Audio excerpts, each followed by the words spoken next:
Quan treballo no faig cap descripció de com és el món o com desitjo que sigui. Ell busca una manera d'expressar-se allunyat de l'art acadèmic. Ell busca un art revulsiu, un art que faci reaccionar l'espectador, un art que molesti, un art que sorprengui.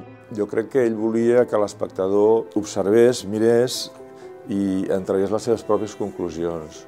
Ens fa entendre l'art a través d'objectes molt immediats, mitjons, cadires, reivindicant la importància de l'ordinari perquè el que ell vol retratar està a tot arreu.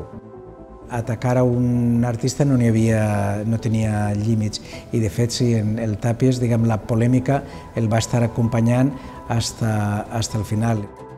Cal anar a Miró per trobar algun altre artista que tingui de seguida una difusió internacional de primera escala tan important com la de Tàpies.